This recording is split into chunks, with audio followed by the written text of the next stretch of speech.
പാതിവൃത്യവും സാമർത്ഥ്യവും ഭാരതീയ സ്ത്രീകളുടെ ജീവിതവ്രതമാണെന്ന് തെളിയിച്ച നായിക. അഭിമാനവും സ്ത്രീത്വവും ചോദ്യം ചെയ്യപ്പെട്ടപ്പോൾ തന്റെ കണ്ണീരാൽ ഒരു നഗരം മുഴുവൻ ചുട്ടുകരിച്ച പെണ്ണ്. സംശയിക്കേണ്ട, കഥ ചിലപ്പതികാരത്തിലെ കണ്ണകിയുടേതു തന്നെ. മധുര കത്തിച്ച് ചാമ്പലാക്കിയ കണ്ണകി പിന്നീട് എത്തിച്ചേർന്നത് തേനിയിലെ സുരുളിമലയിലാണ്. 14 ദിവസം അവിടെ നിന്ന ശേഷം കൊടുങ്ങല്ലൂരിലേക്ക് പോയെന്നാണ് കരുതുന്നത്.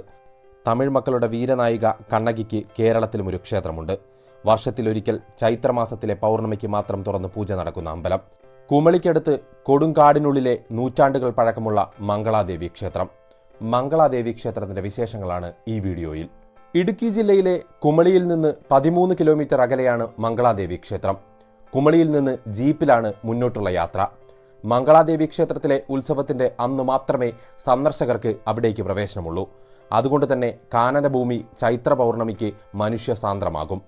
ഉത്സവ ദിവസം രാവിലെ 6 മണി മുതൽ വൈകിട്ട് 4 വരെ ഭക്തർക്ക് ക്ഷേത്രത്തിൽ പ്രവേശനമുണ്ട്. കുമളിയിൽ നിന്ന് ധാരാളം ജീപ്പുകൾ മംഗളാദേവി ക്ഷേത്രത്തിലേക്ക് സർവീസ് നടത്തുന്നു. വനം വകുപ്പിന്റെയും പോലീസിന്റെയും പരിശോധനയ്ക്ക് ശേഷം മാത്രമാണ് മംഗളാദേവിയിലേക്ക് പ്രവേശനമുള്ളത്. പെരിയാർ ടൈഗർ റിസർവിന്റെ പരിധിയിൽപ്പെടുന്ന വനഭൂമിയാണിത്. വളഞ്ഞു പൊളഞ്ഞു പോകുന്ന മലമ്പാതകൾ താണ്ടിയുള്ള ജീപ്പ് സവാരി പേടിപ്പെടുത്തും. ചരിത്രവും ഐതിഹ്യവും ചേർന്ന മനോഹരമായ കാഴ്ചയാണ് മംഗളാദേവി കാത്തുവെക്കുന്നത്. കരിങ്കല്ല് ചതുര കഷ്ണങ്ങളായി അടുക്കി വെച്ച പുരാതന വാസ്തുശൈലിയാണ് ക്ഷേത്രത്തിന്റെ നിർമ്മാണം. വനത്തിൽ നിന്ന് അല്പം മാറി കുന്നിന്റെ മുകളിലായാണ് ക്ഷേത്രം സ്ഥിതി ചെയ്യുന്നത്. കരിങ്കല്ലിനാൽ നിർമ്മിച്ച 4 ക്ഷേത്ര സമുച്ചയങ്ങളാണുള്ളത്. കിഴക്കുഭാഗം പൂർണ്ണമായും കാടാണ്.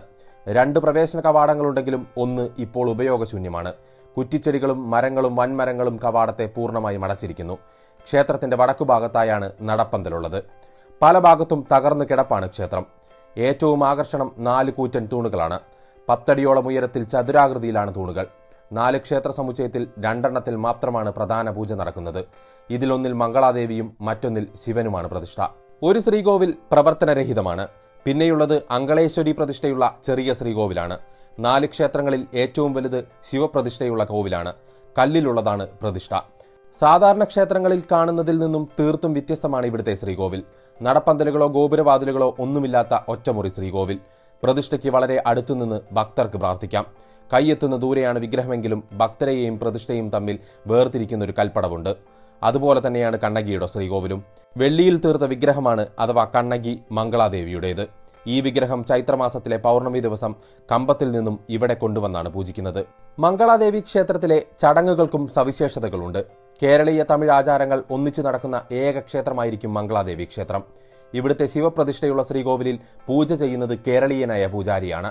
എന്നാൽ തൊട്ടടുത്ത മംഗളാദേവിയുടെ ശ്രീകോവിലിലെ പൂജാതി കർമ്മങ്ങൾ നടത്തുന്നത് തമിഴരാണ്.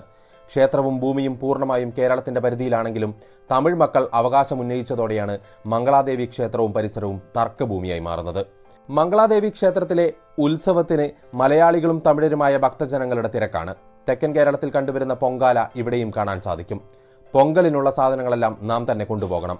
പൊങ്കാല കഴിഞ്ഞ് പ്രസാദവുമായി മടങ്ങാം. വർഷങ്ങളായി തുടർന്നു പോരുന്ന ആചാരമാണിത്. മംഗളാദേവി ക്ഷേത്രവും അതിന്റെ ചരിത്രവും പഴമയും ഇന്നും അവ്യക്തമാണ്. 2000 മുതൽ 2500 വർഷത്തെ പഴക്കമുണ്ടെന്നാണ് അനുമാനം. ആരാണ് ക്ഷേത്രം നിർമ്മിച്ചതെന്ന കാര്യത്തിന് തെളിവുകളില്ല. ഐതിഹ്യപ്രകാരം ഇളങ്കോവടികൾ രചിച്ച ചിലപ്പതികാരം എന്ന മഹാകാവ്യത്തിലെ കണ്ണകിയുടെ കഥ കേട്ട ചേരൻ ചെങ്കുട്ടവനാണ് ക്ഷേത്രം പണിതെന്ന് വിശ്വസിക്കപ്പെടുന്നു. കൊടുംവനത്തിൽ ആയിരക്കണക്കിന് അടി ഉയരത്തിൽ ആരോരുമറിയാതെ അജ്ഞാതമായി കിടന്ന ഈ കല്ലുക്ഷേത്രം എങ്ങനെയാണ് പുറം ലോകമറിഞ്ഞത് എന്ന സംശയം ഇവിടെയെത്തുന്ന ഏതൊരാൾക്കുള്ളിലും മിന്നിമായുമെന്നുറപ്പാണ്. കടൽ നിരപ്പിൽ നിന്ന് ഏകദേശം 1337 മീറ്റർ ഉയരത്തിലാണ് ക്ഷേത്രം സ്ഥിതി ചെയ്യുന്നത്. മനുഷ്യവാസമില്ലാത്ത കൊടുങ്കാടിനുള്ളിലായുള്ള ഈ ക്ഷേത്രം നാശാവസ്ഥയിലായത് സംബന്ധിച്ച് വിശ്വാസയോഗ്യമായ തെളിവുകളൊന്നും തന്നെയില്ല. നേരത്തെ പറഞ്ഞതുപോലെ തന്നെ മംഗളാദേവിയിലെ ചിത്ര പൗർണമി ഉത്സവമാണ് പ്രശസ്തമായിട്ടുള്ളത്. ഭക്തരും സഞ്ചാരികളും ഉൾപ്പെടെ 25,000-ഓളം ആളുകൾ ഈ ഉത്സവത്തിന് എത്തിച്ചേരുന്നു.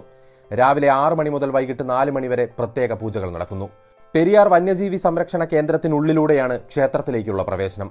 സ്വകാര്യ വാഹനങ്ങളൊന്നും തന്നെ കടത്തിവിടുകയില്ല. പ്രത്യേക അനുമതി ലഭിച്ച ടാക്സി ജീപ്പുകളിലോ അല്ലെങ്കിൽ 15 കിലോമീറ്റർ നടന്നോ ഈ ഒരു ദിവസം ഭക്തന്മാർക്ക് മംഗളാദേവിയിൽ എത്തിച്ചേരാൻ സാധിക്കും. മംഗളാദേവി ഉൾപ്പെടുന്ന പെരിയാർ ടൈഗർ റിസർവ് വനം വകുപ്പിന്റെ കർശന നിരീക്ഷണത്തിലാണ്. കണ്ണകി ട്രസ്റ്റ് തമിഴ്നാട്, ഗണപതി ഭഗവതി ക്ഷേത്ര ട്രസ്റ്റ് കുമളി എന്നിവരാണ് ഈ പറയുന്ന മംഗളാദേവിയിലെ ഉത്സവത്തിന്റെ പ്രധാന സംഘാടകർ എന്ന് പറയുന്നത്. ചിലപ്പതികാരത്തിലെ കണ്ണകിയുടെ കഥകളും വിശ്വാസങ്ങളുമായി ചേർന്ന് നിൽക്കുന്നതുകൊണ്ട് മംഗളാദേവി ക്ഷേത്രം നൂറ്റാണ്ടുകളുടെ പഴക്കവും വിശ്വാസങ്ങളും കൊണ്ട് തീർത്ഥാടകരെ ആകർഷിക്കുമ്പോൾ കാടിനുള്ളിലൂടെ കിലോമീറ്ററുകൾ നടന്നുള്ള യാത്രയുടെ കൗതുകം കൊണ്ട് സഞ്ചാരികളെയും ഒരുപോലെ ആകർഷിക്കുന്നു. വർഷത്തിൽ ഒറ്റ ദിവസം മാത്രമാണ് മനുഷ്യർക്ക് പ്രവേശനമുള്ളത്. ആ ഒരൊറ്റ ദിവസത്തിനായി കേരളത്തിലെയും തമിഴ്നാട്ടിലെയും സഞ്ചാരികളും വിശ്വാസികളും ചരിത്രപ്രേമികളും നീണ്ട കാത്തിരിപ്പിലാണ്. വിശ്വാസങ്ങളും ഐതിഹ്യങ്ങളും വേർതിരിച്ചെടുക്കാൻ കഴിയാത്ത വിധത്തിൽ ഇഴപിരഞ്ഞു കിടക്കുന്ന ഇടമാണ് ഇടുക്കി കുമളിക്ക് സമീപം സ്ഥിതി ചെയ്യുന്ന മംഗളാദേവി ക്ഷേത്രം.